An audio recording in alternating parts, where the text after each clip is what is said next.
어느 닭이 물을 먹고 있었답니다. 그릇 속에 닭이 어떻게 물을 먹어요? 이렇게 물을 쪼아서 고개를 들어서 물을 이렇게 삼키지 않습니까? 그렇게 계속해서 한 모금 한 모금 삼키는 모습을 보다가 보니 그것을 지켜보던 사람들 중에 한 인도주의자, 그러니까 무엇이든지 생명이 중요하다, 그를 위하여 무엇을 해야 하는가 하는 그런 것들을 생각하는 인도주의자가 야, 저렇게 고개를 내렸다가 올렸다가 한 모금 마시려고 그렇게 고개를 내렸다가 젖혔다가 하려면 얼마나 힘이 들까라고 하면서 안타까워했습니다. 그랬더니 옆에서 듣고 있던 현실주의자가 말하기를 목구멍이 포도청이라 물 한 모금이라도 마시려면 닭은 당연히 저렇게 고개를 내렸다가 젖혔다가 하는 게 당연한 겁니다. 뭘 힘들겠어요? 라고 현실주의자가 이야기를 했습니다. 그 둘을 바라보고 있던 그리스도인이 이렇게 얘기했답니다. 두 분 말씀이 다 맞습니다. 그런데 진짜는요, 저 닭은요, 물을 한 모금 마실 때마다 하늘을 쳐다보며 물 주신 하나님 감사합니다. 한 모금 마시고 감사합니다 하고 하나님 앞에 감사하는 게 아닐까요? 라고 이야기를 했답니다. 이 세 명 중에 누가 진짜 행복한 삶을 살 수 있겠습니까? 중국에서 기인한 말인 조삼모사라는 말이 있습니다. 원숭이들을 키우는 한 선비가 원숭이에게 먹이를 주려고 아침에 나가서 원숭이를 놓아놓고 자, 오늘부터는 아침에 먹이를 3개를 주고 저녁에 4개를 주겠다 했더니 원숭이들이 당장 아침인데 3개밖에 안 준다고 하니까 화가 나요. 그래서 원숭이들이 아니다 아니다 하면서 막 화를 빽빽 소리를 지릅니다. 그래서 이 주인이 다시 원숭이를 모아서 그러면 아침에 4개 주고 저녁에 3개 줄게 했더니 원숭이들이 박수를 치더랍니다. 좋다고. 개수가 바뀐 게 있어요? 없어요? 없습니다. 아침에 3개 먹거나 4개 먹거나 저녁에 3개 먹거나 4개 먹거나 하루에 이렇게 먹는 건 똑같은데도 아침 당장 눈앞에 4개 준다고 원숭이들이 좋아서 박수를 치는 이 이야기를 빌어 나온 말이 조삼모사라는 말입니다.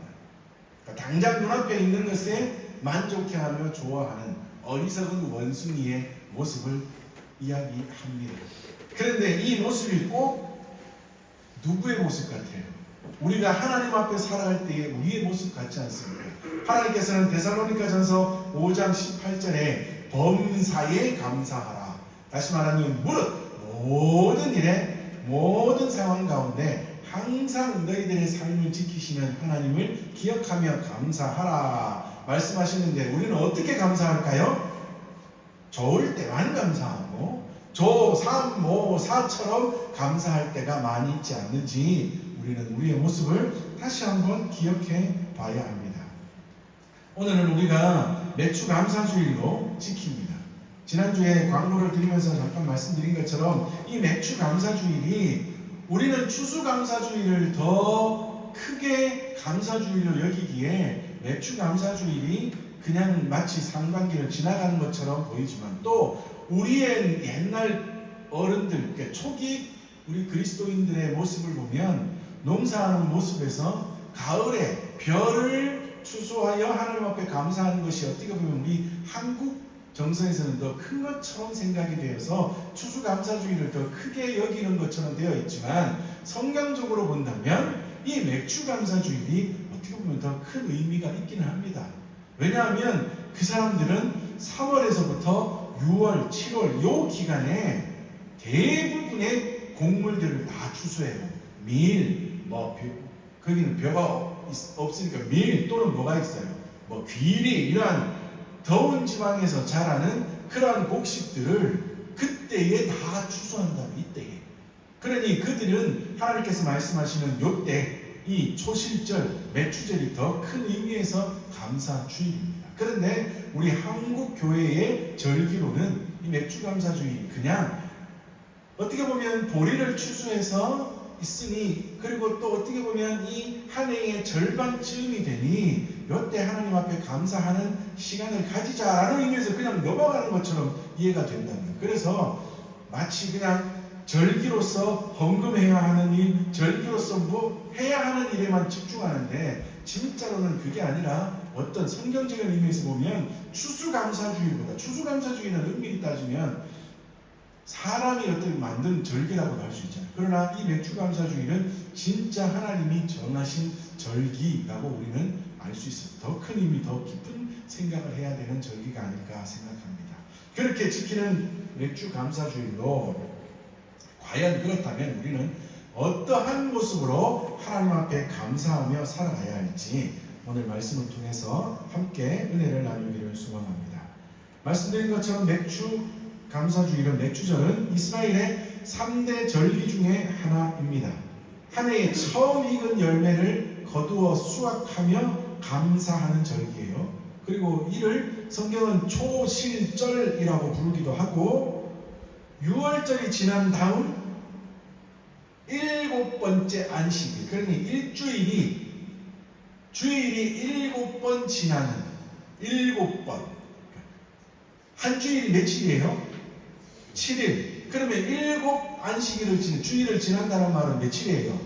7이 7 된다. 7, 7이 49예요. 그리고 그 날 다음 날, 그러니까 50일째 되는 날을 초실절이라고 말하는데 그래서 부르기를 7.7절이라고도 부르기도 하고 이 날이 바로 오순절, 성령 하나님께서 마가의 집에 임하신 그날이라고 해서 어떻게 불러요? 오순절이라고도 부르기도 하는 그러한 날입니다. 그리고 이 날은 하나님께서 출애굽하여서 광야를 지나 가나안 땅에 이르러 살고 있는 이스라엘 백성들에게 너희들이 이런 모습으로 감사해라 라고 명령해 주시는 날이 바로 이 맥주감사주일이에요. 자, 왜 그런가 하면 광야에서는 그들이 어떻게 살았어요? 하나님이 주시는 대로 살았어요. 만나를 주시면 만나를 먹고 메추라기를 주시면 메추라기를 먹고 물을 주시면 물을 마시며 그렇게 살아오다가 이제 가나안 땅에 이르러서는 뭐 했을까요? 농사를 지었겠죠. 그러니 봐라, 그때는 그런 모습으로 이때는 이런 모습으로 계속하여 너희들을 지키시는 그 하나님께 뭐하라? 감사하라 라고 하는 날이 바로 이 맥주감사주일 초실절입니다. 그것을 오늘 본문을 통해서는 어떻게 말하는가 하면 10절에 내게 복을 주신 대로 감사하라 그렇게 말합니다. 자, 그런데 여러분, 내게 복을 주신 대로 감사하라 이 말만 생각하면 지금 뭐를 생각할까요? 언제를 생각할까요? 내게 복을 주신 대로 감사하라 이러면 언제 상황을 생각할까요? 지금 현재, 그죠? 그래서 어떻게 보면 하나님이 인도하시고 하나님이 우리의 삶을 지키심에 있어서는 단 한치의 오차도 없이 정말 은혜의 길로 인도하시지만 사람인 부족한 인간인 우리가 느끼기에는 하나님이 인도하신 우리의 삶이 때로는 어떻게 느껴질까요? 지금 현재가 어떤 사람은 좀 막말로 그냥 쉬운 말로 물질이 풍족해요? 그리고 건강해요? 모든 것이 만족해요? 그러면 하나님이 어떻게 지키신 것처럼 생각이 돼요? 잘 지켜주신 것처럼 생각이 돼요. 그런데 물질이 모자라요? 건강이 모자라요? 내 삶이 무언가가 힘이 들어요? 그러면 하나님이 어떻게 지켜주신 것처럼 기억이 돼요? 잘못 덜 지켜주신 것처럼 생각이 된다고요. 그런데 하나님은 분명히 10절에 내게 복을 주신 대로 하랍니다. 지금 네가 느끼는 그 상황 가운데서 하랍니다. 그런데 여기에 하나 더 기억해야 될 것이 12절 말씀에 애굽에서 종되었던 것을 기억하고 라고 말하고 있습니다. 다시 말하면 뭐예요? 네가 예전에 애굽에서 종되었던 것을 기억하고 그리고 지금 현재 내게 복을 주신대요. 너의 상황을 생각해봐라. 지나온 날 그 가운데 함께 하신 하나님을 기억하며 그리고 너의 지금의 모습을 기억하여 너에게 복을 주신 대로 하나님 앞에 감사하라 라고 하나님께서 우리에게 말씀하고 계십니다. 우리의 지난 모든 날들을 기억하면 정말 하나님의 은혜가 아니었던 순간이 단 한순간도 없었음을 기억할 것입니다. 이스라엘 백성들만 해도 봐요. 하나님이 그들을 인도하시지 않았다면, 광야 생활 가나안 땅에 이르게 하시지 않았다면 그들은 지금 여전히 어디에 있을까요? 애굽 땅에 있습니다. 어떤 모습으로 있을까요? 노예로 있습니다. 종으로 살고 있어요. 고기 가마 곁에서 뭐 하면서? 고기 냄새 맡으면서 겨우 떡 하나 먹을 수 있는, 어느 날은 뭐가 좀 잘 맞으면 부추나 뜯어 먹을 수 있는, 마늘이나 먹을 수 있는, 그 정도로밖에 살아갈 수 없었던 그들인데, 그 모습 가운데 있었을 때는 그들은 그 모습을 어떻게 했어요? 만족했습니다. 그러나 하나님께서 모세를 세우시고 지도자로 세우셔서 그들을 출애굽하게 하시고, 뒤쫓는 애굽 군대를 바다에 수장시키시고, 구름 기둥과 불 기둥으로 인도하시며, 물이 없을 때에는 물을 주시고, 배고플 때에는 만나와 메추라기를 주시며, 그리고 전쟁 때마다 완벽한 승리를 가져다 주시는 하나님의 그 놀라운 은혜의 손길로 그들을 이제 가나안 땅에 이르게 하시고, 또한 하나님의 은혜 가운데 농사를 짓게 하셔서 먹을 것을 거두게 하셨으니, 야, 너희들 이 모든 지나온 순간들을 잘 한번 생각해봐라. 그러면 너희들이 정말 복을 받았다는 것을 알 것이다. 그러니 너희들은 복을 받은 대로 뭐하라? 하나님 앞에 감사하라 말씀하고 있습니다. 한 시각장애인 소녀가 있었습니다. 이 소녀에게는 너무너무 말을 잘 들어주고 언제나 옆에서 자기를 잘 지켜주는 남자친구가 있었습니다. 그런데 이 소녀에게는 한 가지 소원이 있었어요. 뭘까요? 눈을 뜨는 거겠죠. 시각장애인이니. 그런데 이 소녀는 눈을 뜨고 싶은 이유가 가장 큰 게 남자친구를 보고 싶었어요. 왜냐하면 너무 잘해주니까요. 한순간도 자기에게서 떠나지 않고 늘 자기를 잘 돌봐주니, 그렇게 나에게 잘해주는 이 남자친구 얼굴을 한번 보는 게 평생의 소원이에요. 그래서 눈을 너무 뜨고 싶었습니다. 그런데 어느 날 드디어 기증자가 나타났답니다. 그리고 수술이 잘 되었습니다. 그래서 눈을 뜨게 되었습니다. 그리고는 제일 소원이었던 뭐예요? 남자친구를 보러 달려갔습니다. 그런데 가서 봤더니 아이고, 남자친구도 시각장애인이었네. 아이고, 그러니까 이 여자가 딱 얼른 생각해. 자기는 남자친구만큼 남자친구를 이제 잘 보살펴줄 용기가 나지 않아요. 그리고 거울을 봤더니 자기는 좀 이뻤는지, 이 정도면 나는 더 좋은 남자를 만날 수 있을 것 같아요.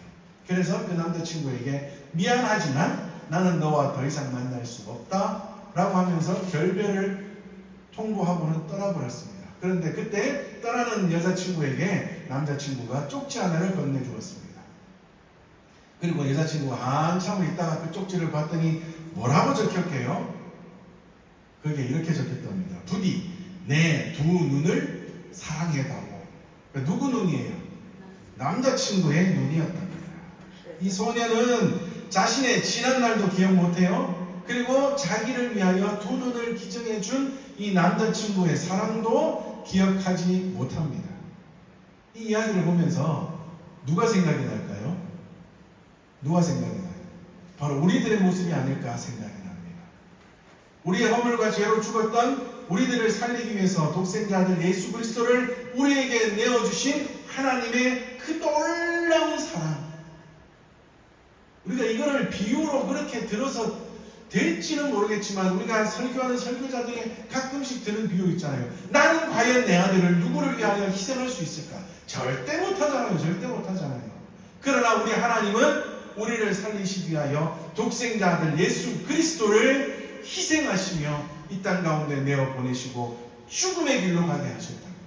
그리고 예수님은 그 하나님의 말씀을 따라 하나뿐인 생명을 십자가에 내어 주시면서까지 한 방울의 피와 물도 남김없이 다 쏟으시며 우리를 구원의 길로 인도하셨는데, 하나님은 아들을 버리시고 예수님은 생명을 버리시면서까지 우리를 살려주셨는데 우리는 어떻게 해요?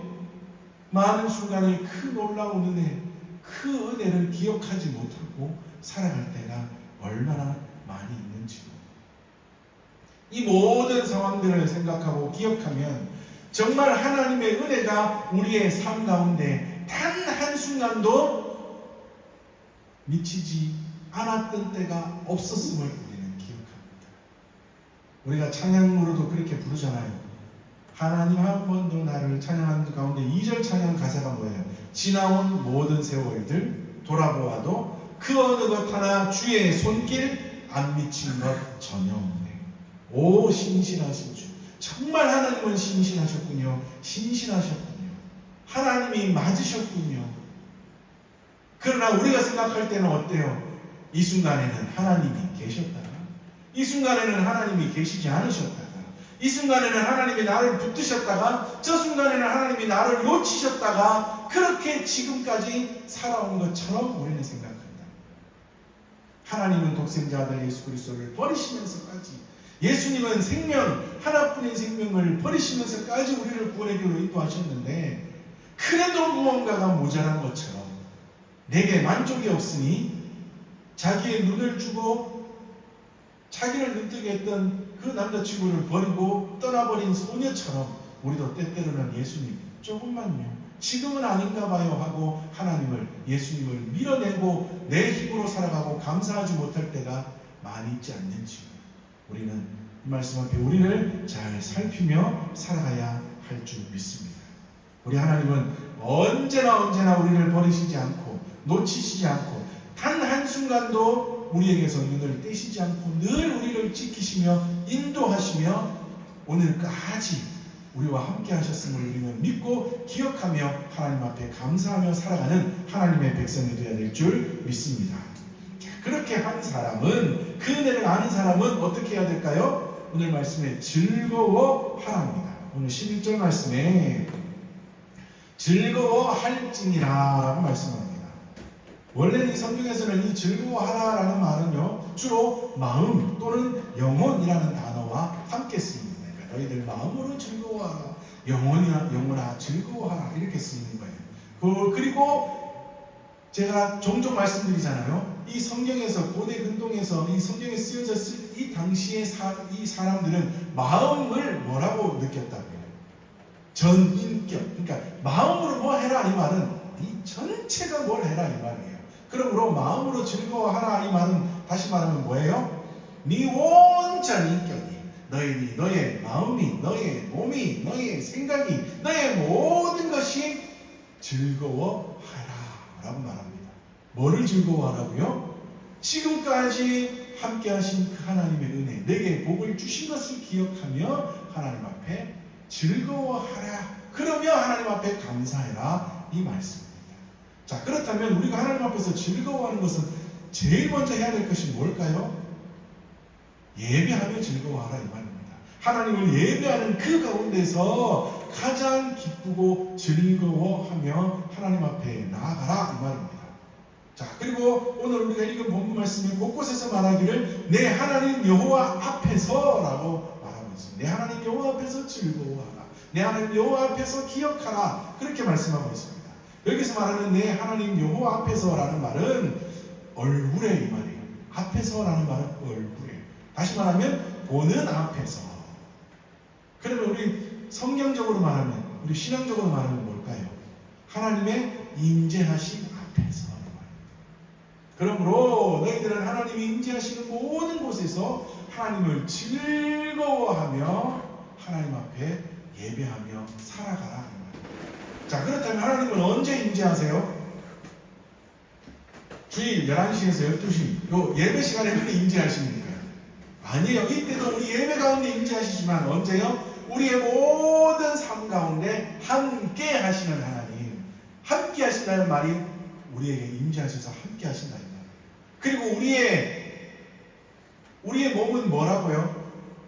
성령이 거하시는 성령의 전. 그러므로 성령 하나님이 늘 우리와 함께 하시면 임재하고 계시지 않습니까? 그러므로 우리는 언제 즐거워해야 돼요?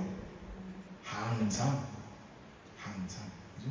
언제나 즐거워하며 하나님을 예배하며 살아가는 하나님의 백성이 되어라. 너희들 기억해봐. 지금까지 인도하신 그 하나님의 은혜가 얼마나 크고 놀라운지 기억하면서 하나님 앞에 감사하며 즐거워하며 살아가라 라고 하나님께서 우리에게 말씀하고 있습니다. 예배 시간도 즐거워하고 우리의 삶 가운데서도 하나님으로 인하여 늘 즐거워하며 우리의 삶의 예배를 통하여서도 하나님 앞에 영광 올려드리며 살아갈 수 있는 저와 우리 모든 믿음의 식구들 되시기를 주님의 이름으로 축복합니다. 그리고 마지막으로 즐거워하되 혼자만 즐거워하지 말합니다. 오늘 말씀에 누구와 함께요? 너희 중에 있는 객과 고아와 과부와 모든 어려운 사람들과 함께 즐거워하라 라고 오늘 말씀하고 있습니다. 감사주일은 뭐 하는 날이냐 하면 모든 사람들이 그 즐거움에 동참할 수 있도록 초청하라 이 말이에요. 다시 말하면 한턱 쏴라 이 말입니다. 한턱 쏘는 날이다. 그러므로 그들과 함께 모든 어려운 이들과 함께 즐거워하라 말씀하고 있습니다. 모든 불쌍한 이웃과 가난한 사람들과 그들을 위하여 구제하는 날, 그러니까 노비와 고아와 과부들, 그리고 사회적인 약자들을 위하여서 경제적인 기반이 없는 약자들을 위하여서 함께하는 절기가 되어라. 그들과 함께 즐거워하라 말씀하고 있습니다. 성경에도 말씀하기를 배고픈 자에게 뭐 하지 말라고요? 예수님께서 말씀하신 배고픈 자에게 뭐 하지 말라고? 야, 니 배고프나? 배고프면 뭐 해라고? 밥 먹으라 라고 하지 말고 뭐 하라고요? 함께 하라. 진짜 뜻은 뭐예요? 배고픈 자가 있으면 한 그릇 베풀라. 춥냐? 야, 추우면 옷 입어라 하지 말고 뭐 하라고요? 옷을 나누어 주라 이 말입니다. 그들과 함께 즐거워하라. 배고픈 자가, 추운 자가, 힘든 자가 어찌 즐거울 수 있겠습니까? 어찌 즐거울 수 있느냐고요. 그러나 그들에게 필요한 것들을 채워주면 뭐요? 그들이 즐거울 수 있다. 그러니 그들에게 필요한 것들을 채워주며 그들과 함께 즐거워하라. 그들과 함께 예배하며 그들과 함께 즐거운 삶을 살라. 오늘 본문을 통해서 우리에게 분명하게 말씀하고 있습니다. 이것을 레위기 23장 22절에 이렇게 말씀합니다. 너희 땅에 곡물을 베일 때에 반 모퉁이까지 다 베지 말고 떨어진 것을 줍지 말고 너는 그것을 가난한 자와 거류민을 위하여 남겨두라. 나는 너희 하나님 여호와니라 말씀합니다. 어떻게 하라고요? 추수를 하는데 밭이 이렇게 모퉁이진 데는 베기 힘드네 일부러 놔두라고요. 그리고 거둔 곡식단을 들고 가다가 후수숙 떨어지네 줍지 말라고요. 누가 주우라고? 어려운 자들이 와서 그것을 주어서 먹고 연명하며 함께 즐거워할 수 있도록 그들을 위하여 남겨두라 말씀하고 있습니다. 신명기 14장 29절에도 이렇게 말합니다. 너희 중에 분깃이나 기업이 없는 레위인과 내 성중에 거류하는 객과 및 고아와 과부들이 와서 먹고 배부르게 하라. 그리하면 내 하나님 여호와께서 내 손으로 하는 범사에 내게 복을 주시리라 말씀하고 있습니다. 함께 하라. 어려운 자들을 위하여 너희들이 베풀어 함께함으로 그들과 함께 즐거워하라 말씀하고 있습니다. 이렇게 하는 날이 어떤 날이다? 감사주일이라 하나님께서 말씀합니다. 오늘 맥주 감사주일 어떠한 날인지를 우리가 다시 한번 기억하며 하나님 앞에서 내가 먼저 받은 복을 기억하며 우리의 지나온 모든 날들의 삶 가운데 단 한순간도 하나님이 나를 놓지 않으셨다는 것을 기억하며 지금 현재의 상황이 내게는 만족하지 못한 것처럼 보인다 할지라도 아니다, 넘치는 은혜다 기억하며 내게 복을 주시는 대로 먼저 감사하고 그리고 즐거워하며 그리고 어려운 자들과 함께 즐거워할 수 있도록 하나님 앞에 온전한 모습으로 나아갈 수 있는 그러한 감사주일로 하나님 앞에 영광을 올려드리는 우리 모든 믿음의 식구들 되시기를 주님의 이름으로 축복합니다. 아멘.